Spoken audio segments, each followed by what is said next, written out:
Greetings, welcome back to Pinkoddbird.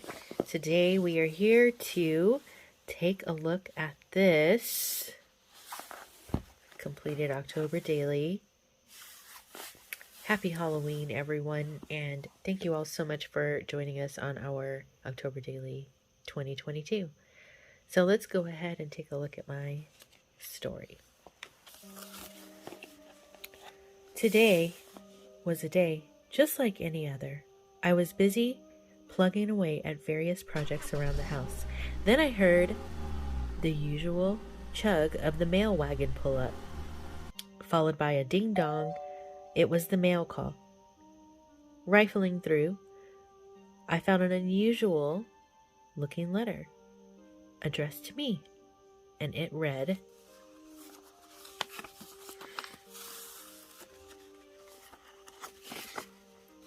April, you are the nearest descent of Cornelius Ebenezer Revius, and as such, on this 30th day of October, 1986, you shall be the sole inheritee of the Revius manor. Enclosed, you will find the keys to your new dwelling. Enjoy!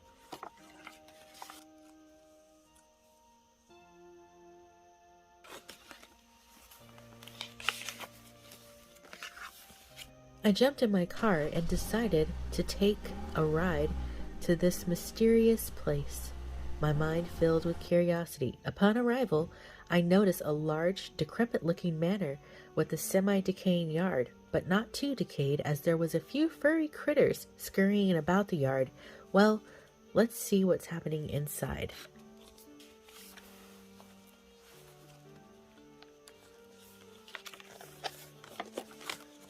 Just before I step inside, I can't help but curb my curiosity about the grounds. So many little creatures scurrying about. As I walk over to the crunchy fall leaves, I walk past a black cat, gazing at me intensely, as if silently warning me what lies ahead. But I still keep going.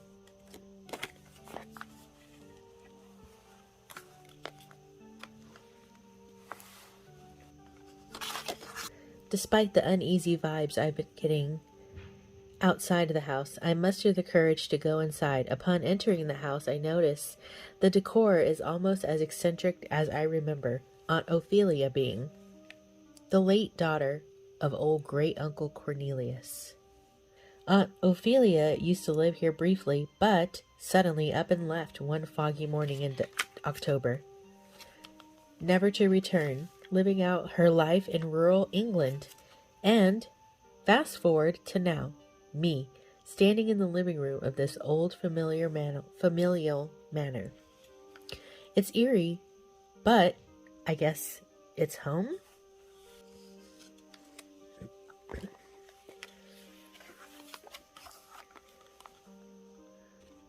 Walking out of the living room, I head down the corridor and walk past Great-Uncle Cornelius's Merlot cabinet.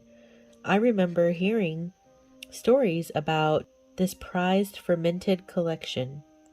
I even heard that he tried his own hand at making some.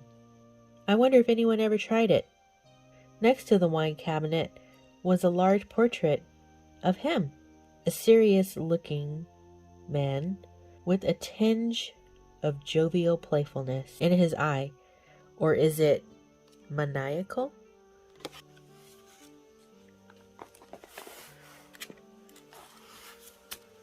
I was jolted out of my pondering state by a loud clank or clattering sound.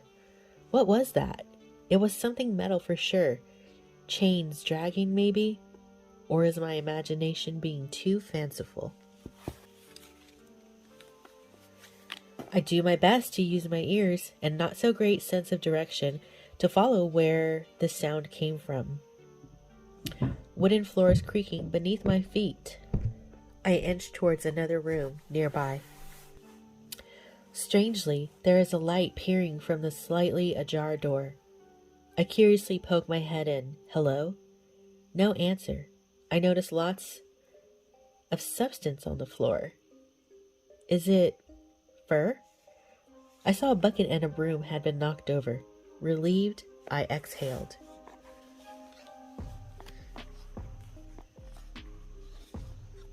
No sooner than I had regained my composure and caught my breath, I heard what sounded like massive feet, footsteps, heading upstairs. I'm not exactly sure why, but I decide to head up and see what it was. Nothing. However, I do notice that Great Uncle had a whole shoe workshop complete with wooden shoes and old ads. Was he a shoesmith? After exploring this shoe shop in the room, I stand in the center of the room.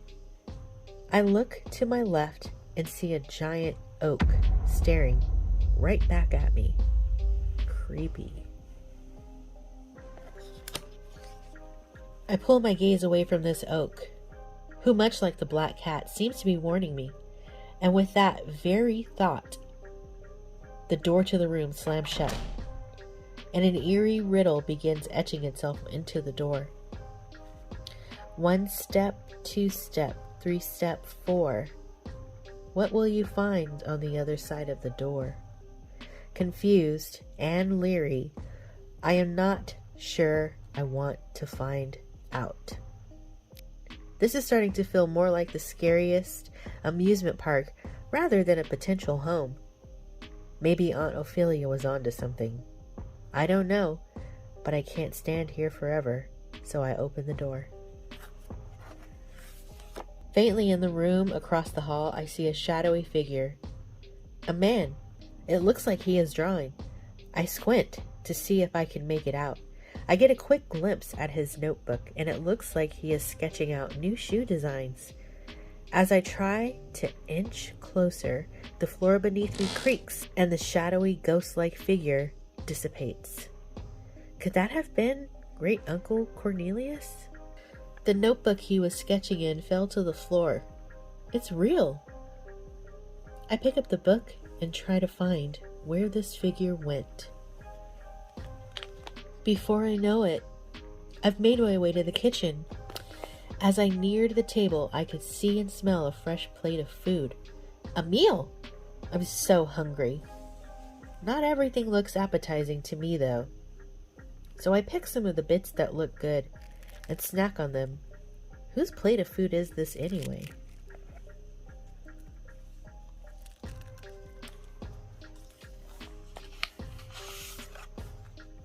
Just beneath the plate, I see a bit of paper.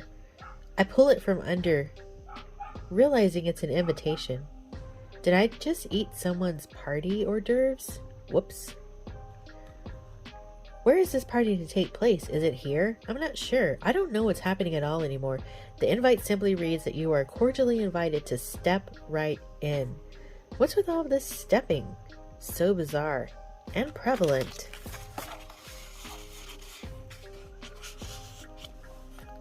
Ding dong! It's the doorbell. Could it be guests for this party? Or trick-or-treaters, maybe? As I approach the door, I can see large and unusual shadows. They aren't kids. And is one of them a rabbit? This is so bizarre. Certainly this is a trick because nothing about this says it's a treat. I'm not sure what's happening. I guess I should maybe check it out. Now I'm trying to find these scary shadows. As I walk out into the yard, I look down and notice a trail of candy. Yummy, but sheesh, litter bugs. Where will this trail take me?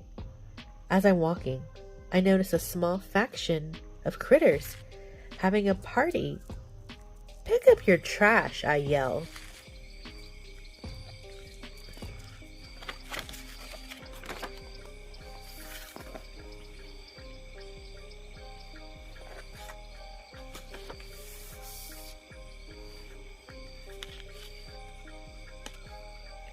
This giant mausoleum rests in the back of the yard. It is huge and ominous, and the name Rivius reads across the top. Is Great Uncle in here? I guess we'll see.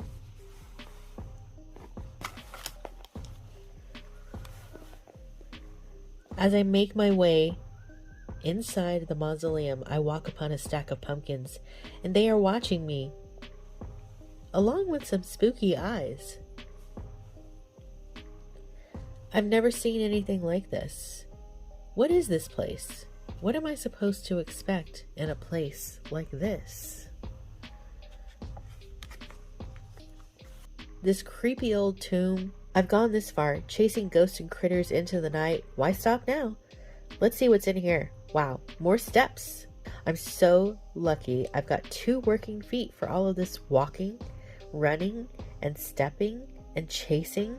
It's so dank and scary looking. Let's go inside.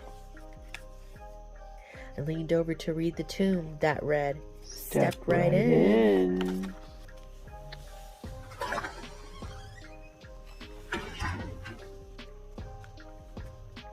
I'm going to make my way down these eerie steps and into who knows what. I make it to the bottom of the stairs, and much like the room inside the house, Great Uncle kept yet another workshop. But why did he call it an inn? Who or what is residing in here? I look around. It's cold and desolate down here. Quite the opposite of what I would expect an inn to be like. What exactly went on here?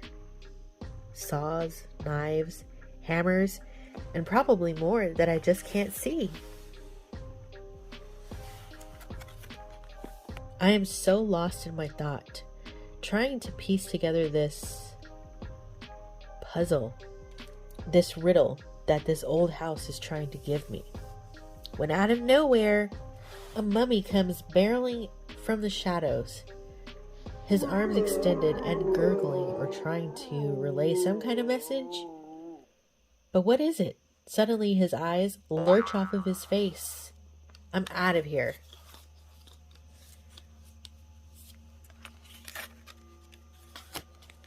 I truly don't know how much more of this I can handle. I make my way back inside, only to be greeted by an old, decaying hand with ghastly nails, beckoning me from the closet. What do they want from me? What am I supposed to know? I slowly start to walk toward the hand. Might as well. And then I stop in my tracks. Just then I see a cute little critter hopping around, one of the ones from outside. It's a bunny. I reach to pet it when I notice the hand is actually pointing behind me. I turn around to be confronted with the most horrifying rabbit I've ever seen.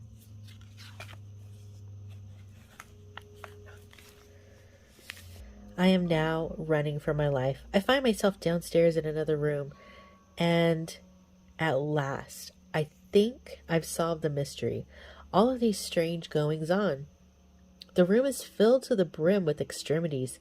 I see a label on the wall that says, "Feeding room." What? Is this where the critters eat? Turning them into rabid beasts?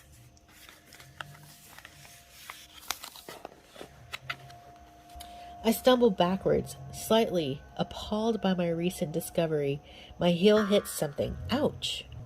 I look to see a rocking chair billowing. It's not even windy. And right before my eyes, I see the ghost of Great Uncle Cornelius rise from the chair with one of his hammers in hand. You've trespassed right into a forbidden area. Now, I must recover your feet as punishment. Stunned, and yet again ready to run, I am stopped in my tracks.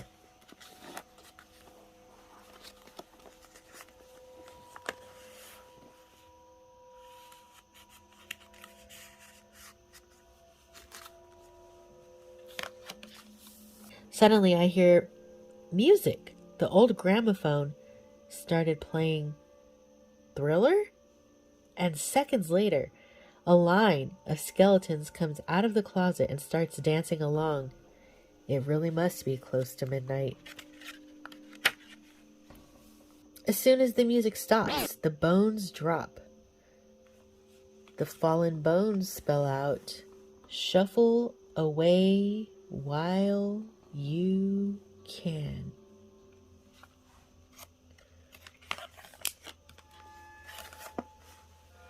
I think my heart is at capacity.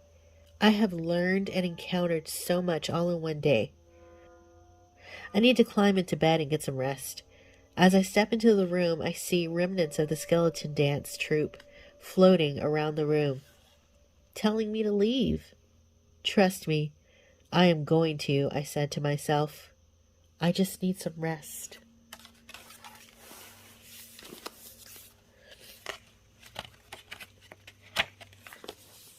Terrified, I covered my head with my blankets. Finally, I'm asleep, and in my dreams, there's a message. The message is, Old Man Rivius, known across the lands as the Limb Snatcher. He'd feed the animals that frequented his land a gravely stew, causing them to turn into rabid beasts to defend his home from all visitors, but especially trick-or-treaters.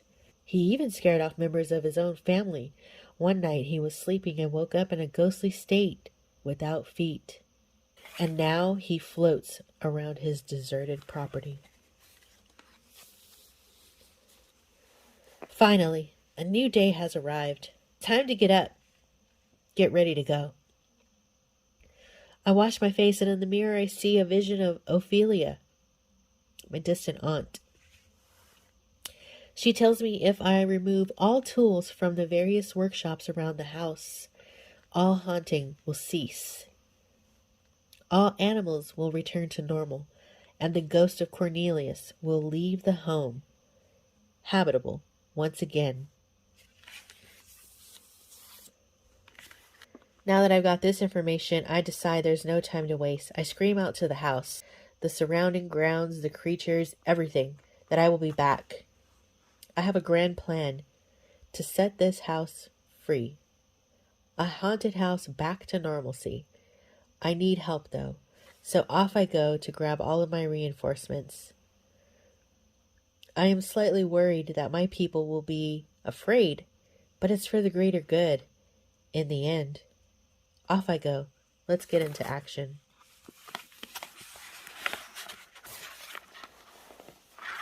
As I am running out to get into my car, I give the grounds one last hopeful glance. I'll be back, I say. I jump into my car and glance into my rearview mirror, and as I approach the exit of Halloween Town, I also thought I saw a quick glimpse of Grand Uncle Cornelius. But more clearly, I saw a big sign that said, Happy Halloween.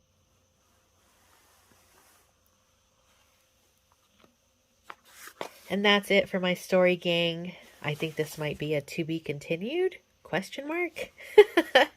I hope you all have enjoyed this. Thank you so much for taking the time to listen. And we also have to announce a winner for our giveaway. So without further ado, I've collected all of the people who have completed all 31 days of the October daily and put them into a raffle. And there is going to be a cash prize. So let's go ahead and take a look and see who that lucky winner will be. All right, so you can see we've got 12 entries here for those who completed all 31 prompts, and I'm just going to hit the shuffle button 3 times just to mix it up like a card deck. So we're ready to hit spin and see who's going to be the lucky winner of this $31 cash prize. Friendly Quail Journals. Yay! Congratulations. Thank you so much for participating with us. And thank you so much to everyone who put in the major effort to get all of your prompts completed. So awesome. Congratulations. All right, you guys, that's going to wrap it up for me for now. Be sure to stay tuned because you never know what direction this odd flock of ours is heading into. And until next time, toodaloo.